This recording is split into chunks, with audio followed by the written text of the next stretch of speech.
Hola, ¿cómo estamos? Pues vamos a hablar un poco de filosofía, en el que vamos a retomar a ese filósofo Hegel, en el que habla de la dialéctica en el concepto de el esclavo y el amo.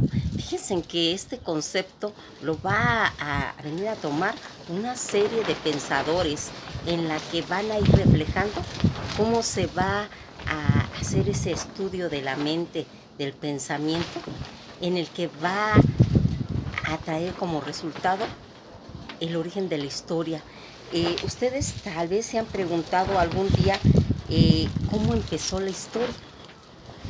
Pues según Hegel, dicen que es al enfrentarse dos deseos de la conciencia de dos individuos, en el que se va a ir viendo la diferencia, porque fíjense en lo que pasa aquí, la diferencia entre el pensamiento humano y el pensamiento animal es que el humano desea deseos y el animal desea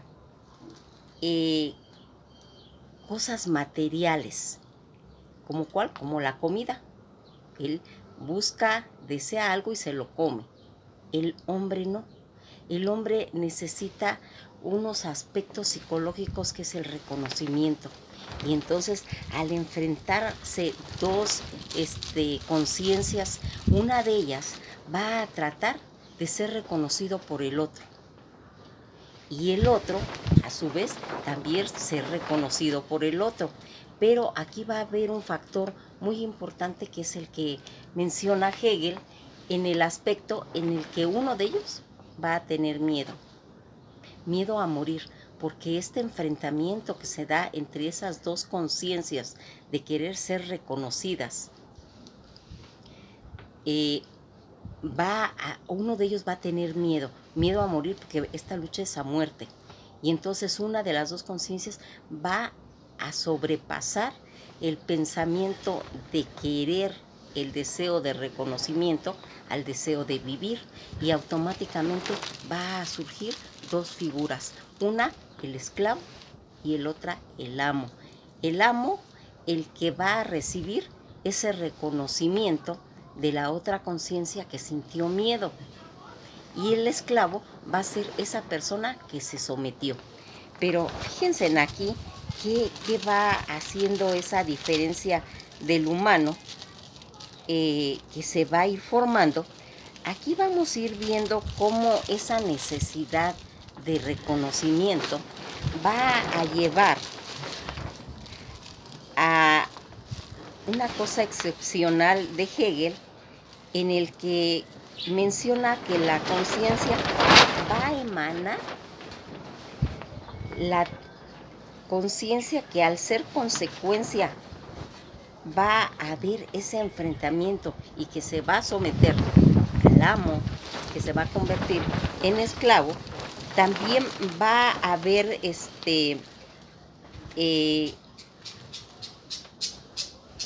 un fenómeno que pasa, porque fíjense, en el momento en que la persona se convierte en amo, va a atraer por consecuencia que se convierta en un ser pasivo y el esclavo en un ser activo. Y aquí lo que el hombre pues va queriendo hacer con toda esta fenomenología del espíritu, que es la obra maestra de Hegel, que en 1807 va a haber fragmentos de los célebres pensamientos filosóficos de él, en el que va a quedar claro todo ese concepto, esclavo y amo. ¿Y qué es lo que va a hacer? Eso es lo que va a dar origen en que el esclavo, al estar haciendo su técnica manual, va a llevar a terminar una actividad, una cultura. Y esa cultura se va a convertir en historia. ¿Y qué es lo que se va a ir haciendo? Dicen que se mencionó unos fragmentos, un filósofo que conoció la dialéctica de esclavo y amo, y que en la década de los 30 en Francia se hizo como una pues conferencia en la que se habló de el esclavo y el amo, y lo dijo un francés, un ruso, en esa conferencia en Francia, llamado Alexander Cody, sobre la dialéctica del esclavo y el amo, donde se va a plantear el origen de la historia, que es lo que dijo Hegel.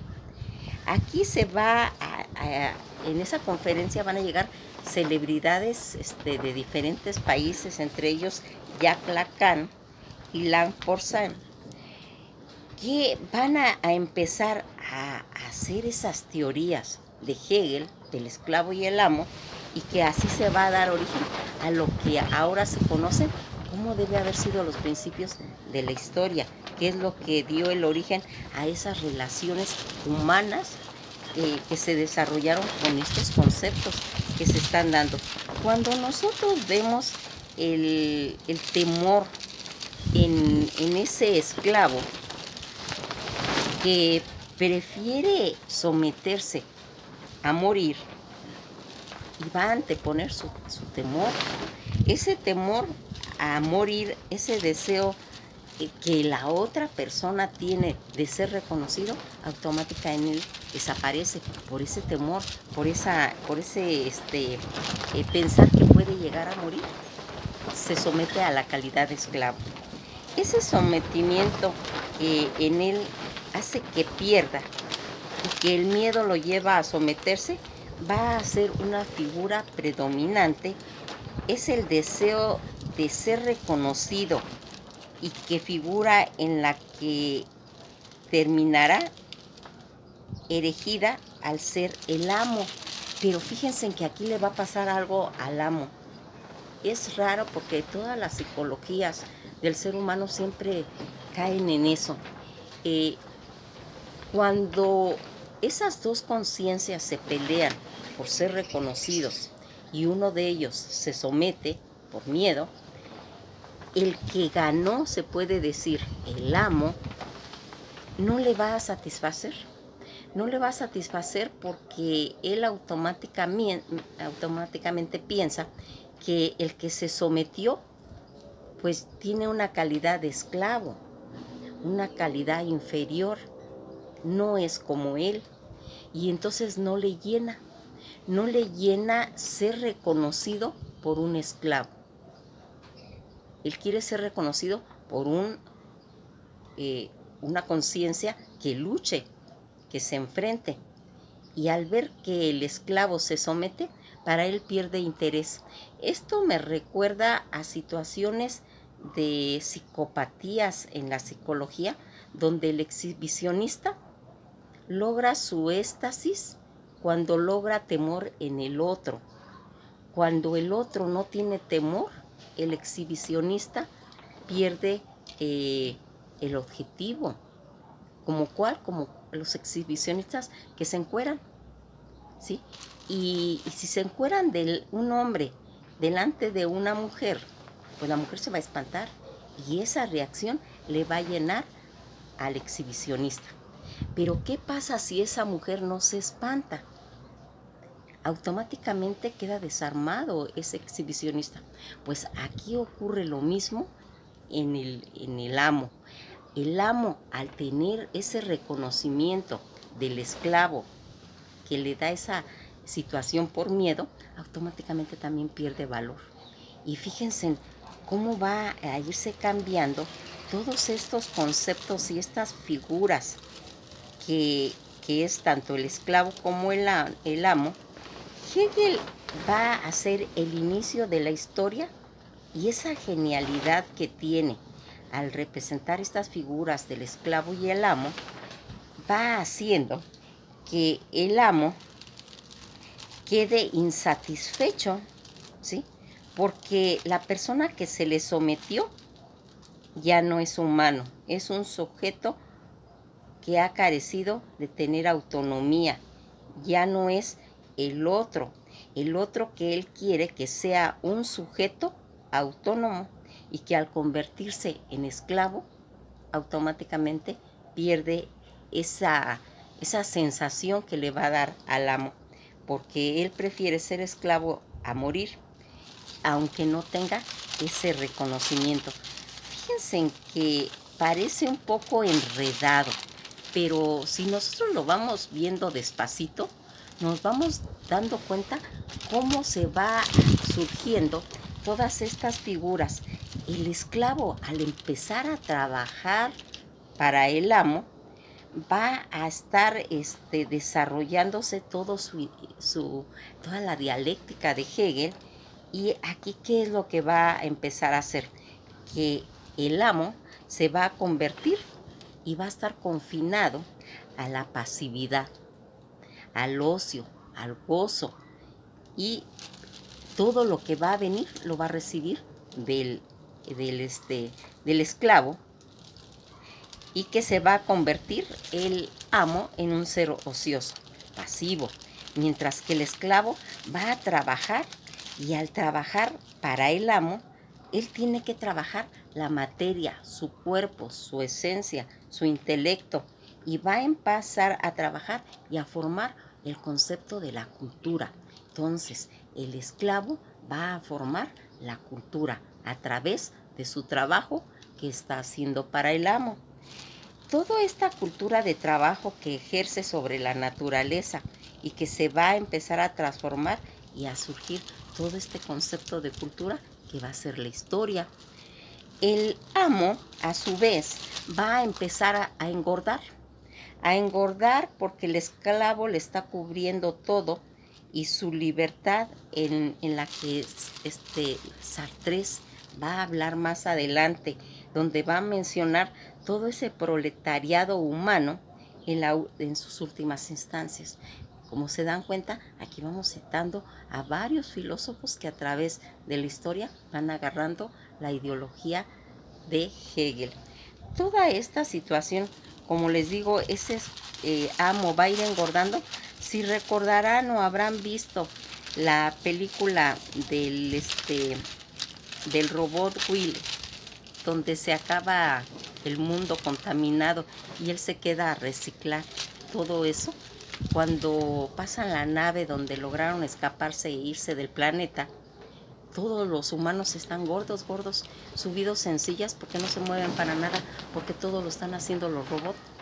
Pues algo así le pasa al amo, porque el esclavo le está haciendo todo. Empiezan a engordar, ¿sí? Empiezan a deteriorarse sus cuerpos, y el esclavo va a estar trabajando para el amo, desarrollando toda esta situación de la dialéctica, y que va a traer como consecuencia que va a ir descubriendo toda esa historia humana que va a pasar sobre el esclavo. Descubre que está relacionado el esclavo con lo que tiene que hacer, con lo que tiene que producir, con toda esa esencia que va a traer el intelecto, y que a su vez le va a dar libertad al esclavo, y que le va a permitirse sentir humano, mientras que al amo únicamente va a tener cosas materiales. El amo que va a engordar, y el esclavo va a descubrir su libertad a través de lo que va ejerciendo o de lo que va haciendo. Aquí se menciona cómo se va a ir diciendo Sartre que a través de la historia en las fábricas, donde están todos los obreros, todo ese proletariado, que empiezan a sentir la libertad de poder decidir dónde ponen un tornillo, cuándo y cómo. Esos pequeños momentos va a descubrir el esclavo su libertad, y el esclavo va a empezar a partir de esos conceptos hegelianos su origen. Victor cultura, que es el desarrollo de lo que el esclavo va a traer como ganancia, porque al final de cuentas lo que estamos viendo, que el que está superando al amo es el esclavo, y que toda esa cultura que va a ejercer y que va a estar confinado al amo, a que todo se le dé, a que todo se le sirva, va a ir logrando pues esa creatividad en el esclavo. Todas estas cosas que hizo Hegel en poner a las conciencias con un concepto de deseo, de reconocimiento, también se puede enfocar a las cuestiones de amor. Aquí Jean-Paul Sartre va a escribir en el libro El ser y la nada todos estos conceptos, y aquí vamos a poder hacerlo también en el juego del amor, donde una de las dos personas, el que quiere más, es el esclavo, y el que quiere menos, que está sometiendo, es el amo, pero que a su vez va a hacer ese juego de conciencias donde el que menos ama es el que va a manipular, el que va a tener el dominio sobre el otro, pero a la vez el que quiere al final es el que va a ganar, porque él es el que logró la esencia de todo lo que obtuvo de esa retroalimentación. Toda esta dialéctica que está formada por esas dos conciencias que hemos dicho que es el origen humano de Hegel, y todo ese abstracto que él pudo sacar de todo este estudio que hizo, aquí se va a ir viendo todos los conceptos que tiene la dialéctica y que va a estar comprendida en tres conceptos. En la conciencia, en ese enfrentamiento de las conciencias de enfrentándose, y el segundo de la negación, el esclavo negándose a que es esclavo del amo. Y aquí va a entrar la tercera concepto de la dialéctica de Hegel, que es la negación, ¿sí? La negación de la negación, que va a afirmar la negación del concepto de los dos primeros conceptos. Entonces aquí vamos viendo cómo esa formación que se va haciendo y surgiendo a través de estos nuevos conceptos que se van haciendo y que surge del otro, desarrollando y dando lugar a otro desarrollo y a otro desarrollo, que es el concepto de la negación, de la negación por la negación, y que va a hacer la síntesis de lo que se ha estado comentando. Fíjense en que toda esa totalización que lleva a otra totalización y que entonces se va a desarrollar a otra, es ese seguimiento que se tiene al tener estas tres facetas de estudio. Primero, aceptar que las dos conciencias se están sometiendo, luego negarse a entender ese concepto, y luego la negación de esos dos conceptos. Todos estos ejemplos que vemos de sartrianos, que van a hacer conexiones y que van a ser llevados inclusive al cine, donde Jolobse va a hacer una película que se llama El Sirviente. El sirviente que progresivamente va haciendo que el amo va a ir siendo sometido por el esclavo. En esta película que se llama El Sirviente, ahí se va a ver toda esa, y que en 1966 se va a hacer otra película en que se habla de La Gran Comilona. La Gran Comilona, donde interviene Marcello Mastroianni y 4 personas de la alta burguesía, donde se van a meter a una casa a comer hasta morir, y donde se ve cómo la intervención de los esclavos en la película les van acercando la comida para que haya una implosión en la burguesía y mueran.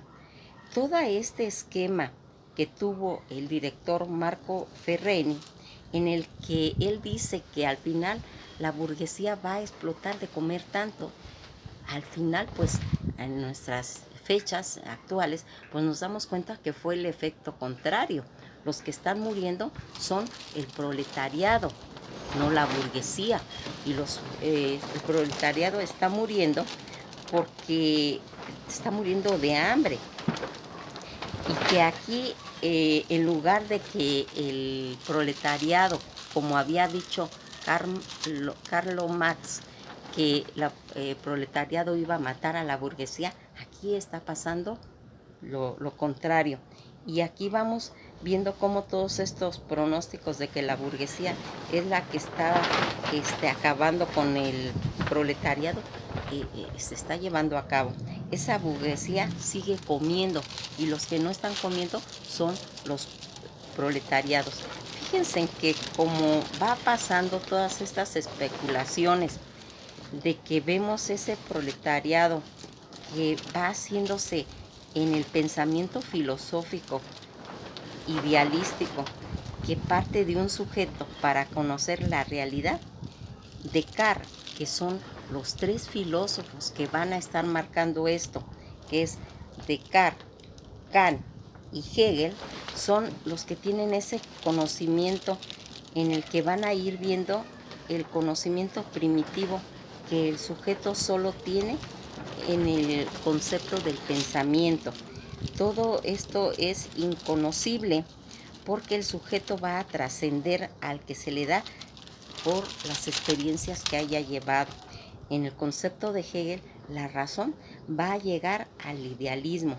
Todo este razonamiento que conoce la realidad y que es un juego de especular y que concluye en el saber total y que va a ir marcando todo ese materialismo de pensamiento de ideas en el que se va a empezar a crear los conceptos materiales y que ya se había visto en los años 43 y 45 en Argentina, cuando llegan todos estos migrantes y que el obrerista Juan Perón los va a reconocer, les va a dar esa cobertura política, es darles ese reconocimiento para poderlos integrar a una nueva sociedad. Pues esto ha sido todo por hoy. Espero que les llame la atención. Lean bien todo lo de esclavo y amo y van a entender bien el concepto de dónde se origina la historia.